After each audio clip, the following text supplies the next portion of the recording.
Sous le vaste ciel nocturne, imaginez-vous seul en ce lieu. Les étoiles scintillent comme des messages murmurés issus d'époques lointaines, un vent doux porte avec lui le froid du cosmos, et dans vos oreilles résonne un faible écho énigmatique venu de l'infini vide. Cela capture l'essence d'une découverte troublante faite par les scientifiques. Le premier message que l'humanité recevra d'une civilisation extraterrestre sera, avec une probabilité de 99%, leur ultime cri de désespoir. Il ne s'agira pas d'une salutation amicale de compagnons distants, mais du dernier soupir d'un empire en train de s'effondrer. Pourquoi en est-il ainsi ? Le cosmos est régi par des lois impitoyables, et seules les civilisations au bord de l'anéantissement émettent des signaux suffisamment intenses pour attirer notre attention.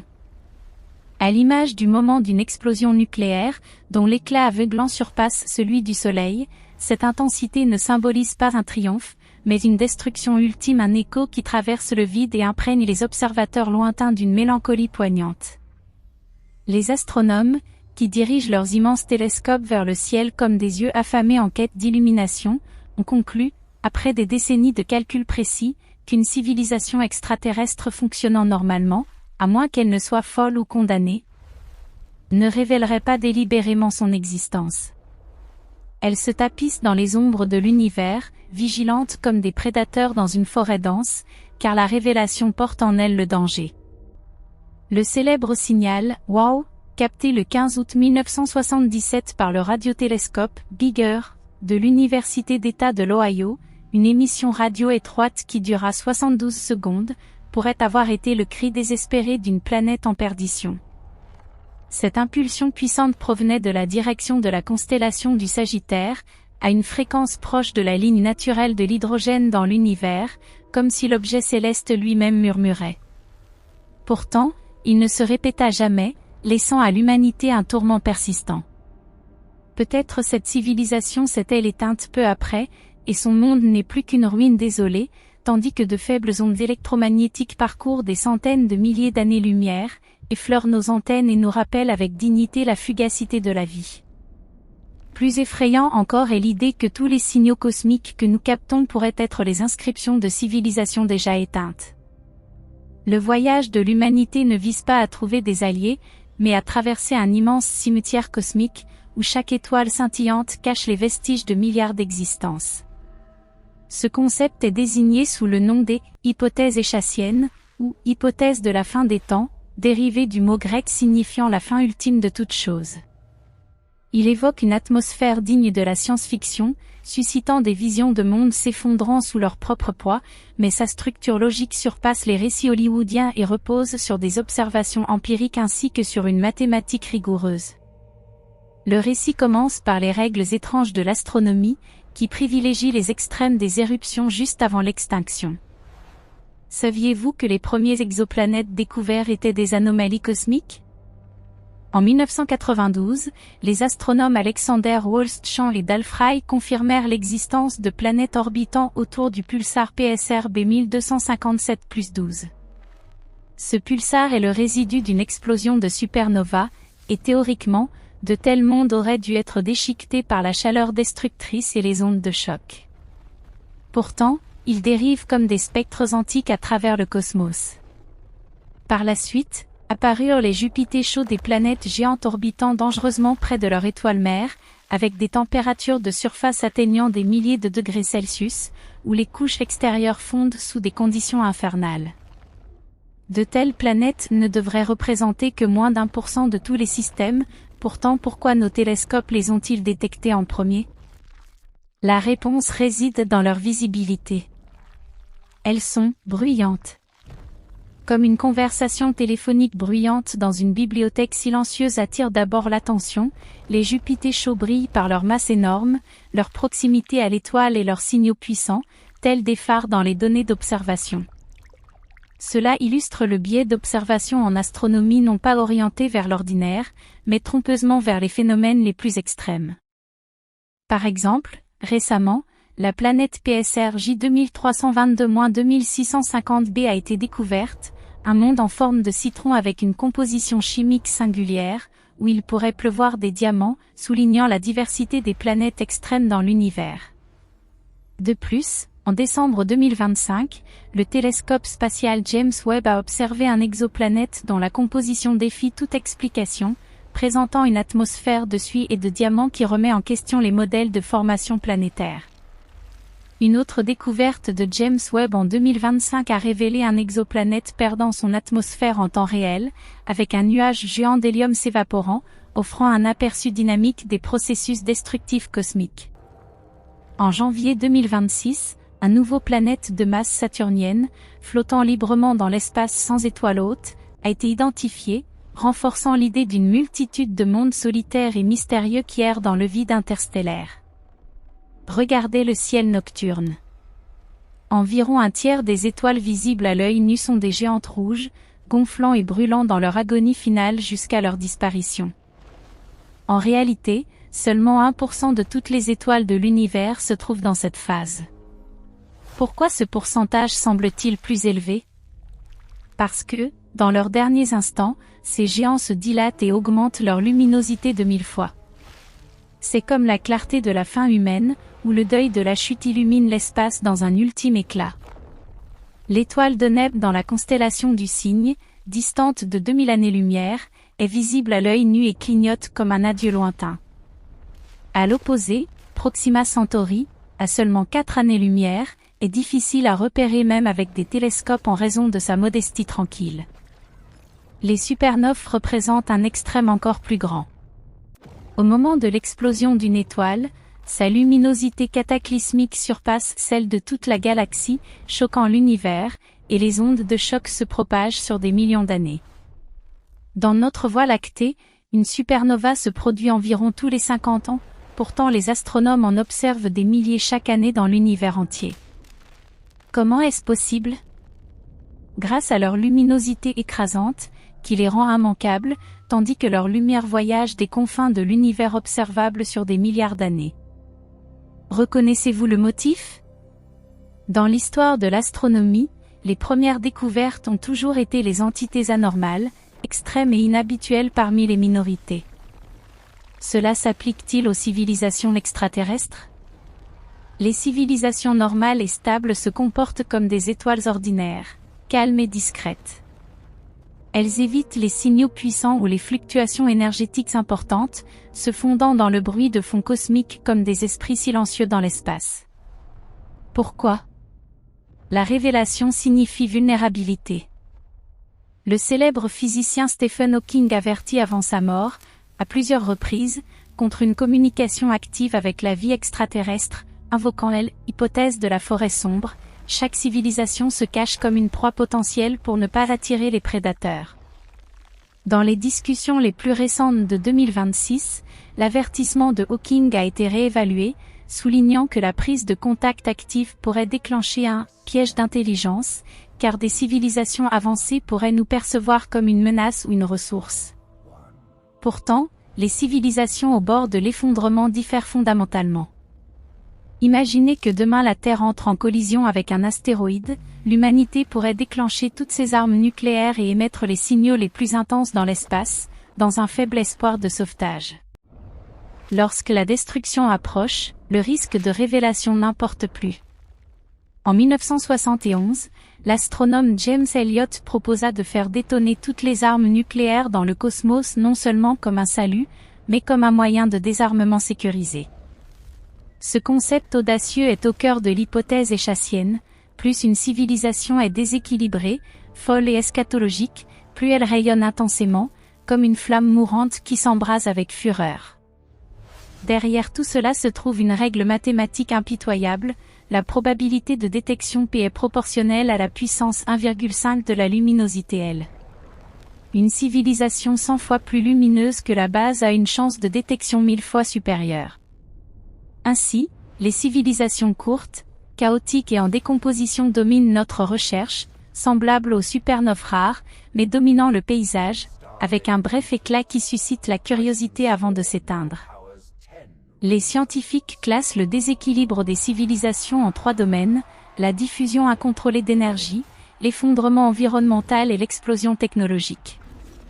Pensez au changement climatique, en quelques décennies, la température planétaire augmente de 5 degrés Celsius, produisant un signal spectral unique que des astronomes extraterrestres remarqueraient immédiatement, comme une cicatrice brute sur le visage du monde.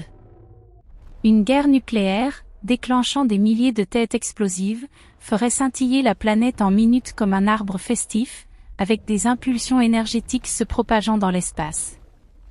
Plus désespérée encore est l'implication de l'hypothèse échassienne, toutes les civilisations extraterrestres que nous détectons sont déjà mortes ou en voie d'extinction. Car les civilisations vraiment matures et hautement développées atteignent une durabilité parfaite. Elles ne génèrent pas de chaleur excédentaire, n'émettent pas de rayonnement supplémentaire, ne modifient ni ne détruisent leur environnement, mais s'intègrent harmonieusement dans le flux cosmique comme des organismes naturels invisibles. L'écrivain de science-fiction Kim Stanley Robinson a suggéré que des civilisations suffisamment évoluées deviennent indistinguables de la nature, avec une technologie et une écologie entrelacées sans trace pour les observateurs extérieurs. De même que dans une image thermique d'une maison, les zones rouges indiquent un gaspillage énergétique, un éclat inutile révèle l'imperfection. Un architecte habile optimise pour minimiser les fuites thermiques, jusqu'à ce que la structure devienne indétectable à la température ambiante. De la même manière, les civilisations matures ajustent continuellement leur gaspillage énergétique et leurs impacts écologiques pour atteindre une invisibilité complète, survivant comme des esprits silencieux. Par conséquent, les civilisations observables sont les immatures luttants, incontrôlés, s'effondrant, comme des étoiles qui gonflent avant l'explosion. Tel est le noyau de l'hypothèse échassienne, présentée par l'astronome David Kipping du laboratoire Cool Worlds de l'Université Columbia à la fin de 2025. Il argue que, comme dans les précédents astronomiques, la première détection de technosignatures extraterrestres proviendra probablement de mondes en crise, non de sociétés stables. Elles émettent des signaux puissants mais éphémères, un cri avant le silence éternel. Leur instabilité inhérente exclut la longévité, similaire à la brièveté des supernoves, nécessairement fugitives, un feu instantané menant au vide. Dans son article publié en décembre 2025 dans la revue IOP Science, Kipping indique que cette hypothèse motive la recherche d'anomalies dans des sondages célestes étendus, multicanaux et continus.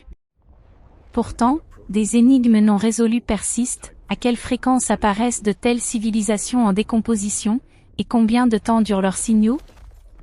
Les réponses prouveront ou réfuteront l'hypothèse échassienne. Si la phase de déséquilibre ne dure que des années, elles sont aussi rares dans l'univers que des aiguilles dans une botte de foin. Mais si elle s'étend sur des centaines ou des milliers d'années, les perspectives s'améliorent considérablement, apportant de l'espoir pour des observations extraterrestres. Jusqu'à présent, la révolution industrielle de l'humanité a duré 2 siècles, avec une crise climatique visible. Nous sommes nous-mêmes un exemple, par des niveaux accrus de dioxyde de carbone, des débris orbitaux et des transmissions radio renforcées produisant des signaux anormaux. Ironiquement, cela inverse le scénario hollywoodien typique des contacts extraterrestres. Les extraterrestres n'apparaissent pas comme des envahisseurs avides ou des sauveurs miséricordieux. Au lieu de cela, l'hypothèse échassienne suggère que le premier contact réel ne sera pas une invasion ou une rédemption, mais une observation froide à travers des télescopes de l'extinction d'autrui. Semblable à notre contemplation de la transformation du Soleil en géante rouge, engloutissant la Terre. Ces signaux extraterrestres reflètent notre destin potentiel, comme des avertissements codés de l'univers. Stephen Hawking mettait en garde contre l'envoi de signaux dans l'espace, car cela pourrait attirer l'extinction. Cela incarne la théorie de la forêt sombre, où les civilisations se tapissent comme des animaux dans une jungle primitive, où les forts dévorent les faibles. Pourtant, l'hypothèse échassienne inverse cela de manière effrayante, et si la destruction approchait déjà? Face à une collision d'astéroïdes, un conflit nucléaire ou une crise climatique irréversible, que craindre alors? L'envoi de signaux de souffrance dans le cosmos devient alors le dernier éclat d'espoir. L'espace résonne d'une profonde tristesse. Le signal « Wow » pourrait être la dernière chronique d'une civilisation, éternellement inconnue, jamais répétée. Peut-être cette société s'est-elle éteinte immédiatement après l'émission, et son planète est maintenant stérile, tandis que de faibles ondes poursuivent leur voyage, portant des milliards de souvenirs éteints. En 2025, des scientifiques ont proposé de nouvelles explications pour le signal « WOW », un éclat de maser astrophysique dans la ligne de l'hydrogène, causant une forte radiation transitoire, mais dans le contexte de l'hypothèse échassienne, la possibilité d'un cri final d'une civilisation persiste. Des analyses les plus récentes de 2026 montrent que le signal « WOW » était plus fort que supposé, provenant d'un signal à bande étroite dans des nuages d'hydrogène neutre, approfondissant son mystère et stimulant les débats sur des origines naturelles ou artificielles. Si l'hypothèse échassienne est valide, notre stratégie de recherche doit être fondamentalement révisée. Au lieu de signaux stables, à long terme et paternés, nous devrions viser les événements fugaces, explosifs et anormaux comme l'observatoire Vera C. Rubin, qui photographie nightly l'ensemble du ciel en plusieurs longueurs d'onde pour capturer des éclats transitoires ou des éruptions, tel un chasseur nocturne écoutant tous les murmures étranges. Notre mission devient une vigilance pure, une observation précise de toutes les irrégularités dans l'univers. Là pourraient se cacher des civilisations se tordant dans leurs ultimes agonies dont le secret et la fugacité inspirent une révérence. Cette théorie envoie un frisson le long de l'échine. Elle suggère que l'univers est empli de monuments de civilisations éteintes, des mondes autrefois vivants réduits en poussière. Nous ne cherchons pas des partenaires, mais errons à travers un cimetière, où chaque signal détecté annonce la fin d'un monde, des milliards de morts, des millénaires de cultures fondant. L'humanité observe de loin, à travers des télescopes, le drame cosmique funèbre, plongé dans une solitude triste. Pourtant, l'hypothèse échassienne délivre un avertissement profond: si nous persistons dans l'armement nucléaire, la destruction environnementale et l'exploitation effrénée des ressources, sans changer notre trajectoire de développement, nous risquons de devenir la prochaine supernova de l'univers. Dans des centaines d'années, des astronomes lointains pourraient observer nos radiations anomales à travers des télescopes et documenter dans des articles scientifiques l'effondrement de cette planète bleue dans le système solaire. Sous le titre « Observation de la phase de déséquilibre de la civilisation sur la troisième planète du système solaire ». Une histoire triste, racontée de loin. Pour élargir cette perspective, les érudits ont approfondi depuis des décennies des théories complémentaires dans des discussions académiques sur la plateforme X, dans des prépublications à RXIV et dans des revues astronomiques. D'abord le paradoxe de Fermi, nommé d'après le physicien Enrico Fermi, qui pose la question: où sont-ils tous? Face à des milliards de planètes habitables dans l'immense univers, pourquoi n'avons-nous détecté aucune civilisation extraterrestre? Une solution est le « grand filtre », supposant que la plupart des civilisations ne surmontent pas un obstacle colossal: guerre, changement climatique, technologie autodestructrice, rendant la vie intelligente un miracle rare. Sur X, des figures comme Brian Cox discutent que le grand filtre pourrait être devant nous, indiquant que l'humanité se trouve à un carrefour irréversible entre survie durable et extinction.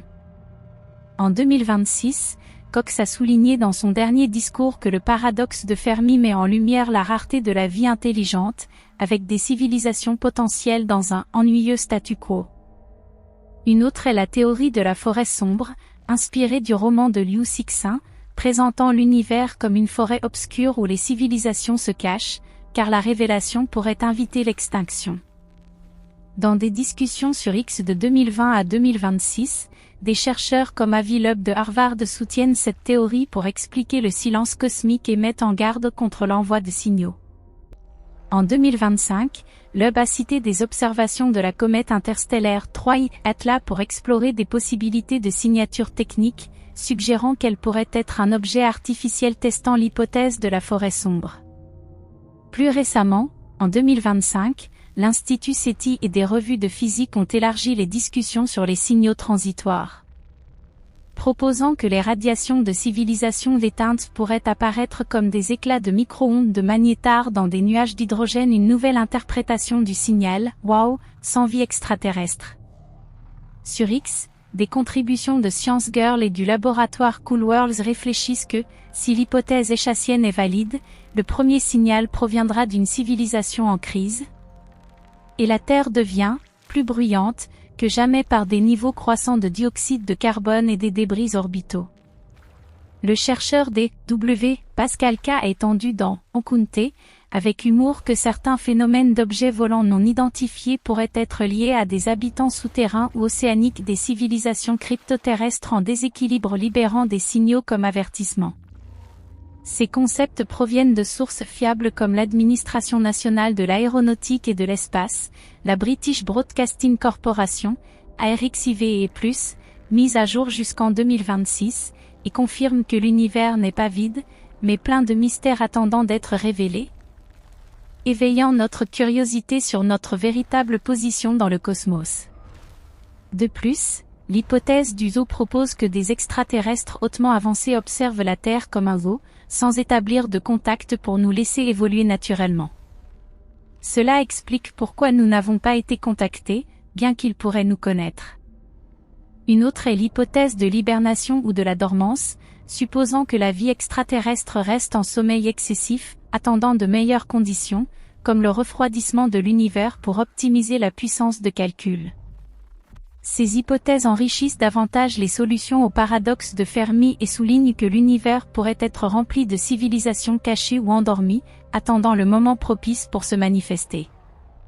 Cela suscite des imaginations infinies, peut-être sommes-nous surveillés sans le savoir, peut-être des êtres avancés se reposent-ils, accumulant des forces.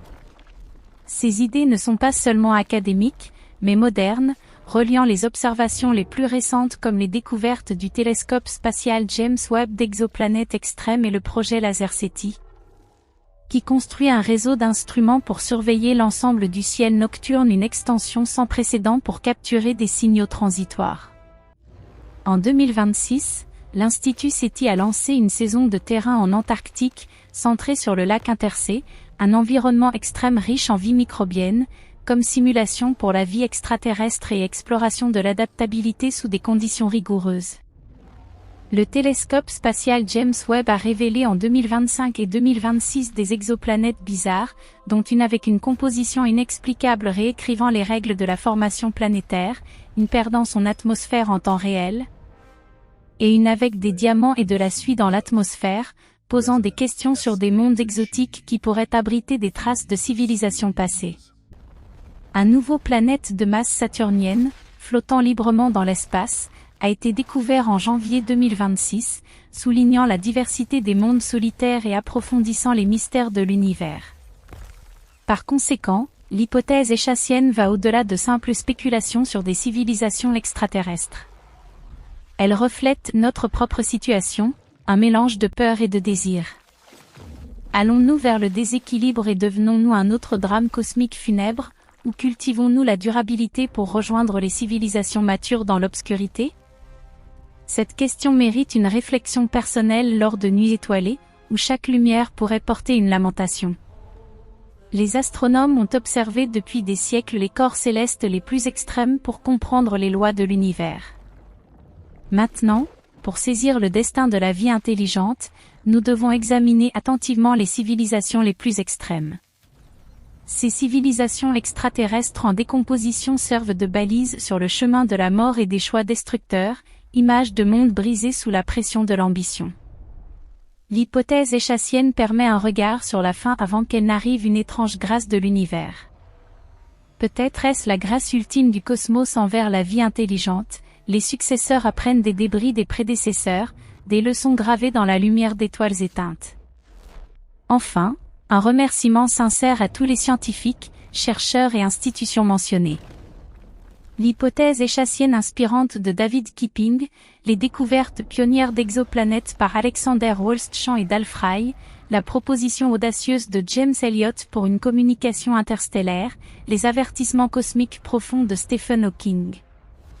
Le paradoxe d'Enrico Fermi qui a éveillé d'innombrables pensées, les discussions modernes de Brian Cox et Avi Loeb dans les médias sociaux et les recherches, les métaphores littéraires de Kim Stanley Robinson sur des civilisations durables, les images vivantes de la forêt sombre par Liu Cixin, ainsi que les enquêteurs de l'Institut SETI, du laboratoire Cool Worlds, de Harvard, d'Arxiv, de Physics Today et des revues astronomiques, y compris Gilles Tarter, qui a reçu en 2026 le prix Green Sand pour son travail pionnier dans la recherche d'intelligence extraterrestre. Votre engagement à démêler les secrets cosmiques, par un effort persistant et une dévotion silencieuse, offre à la société un savoir précieux et approfondit notre compréhension de notre position dans l'univers. Vos sacrifices et votre passion fournissent une inspiration infinie, et l'humanité vous doit une gratitude éternelle pour vos contributions.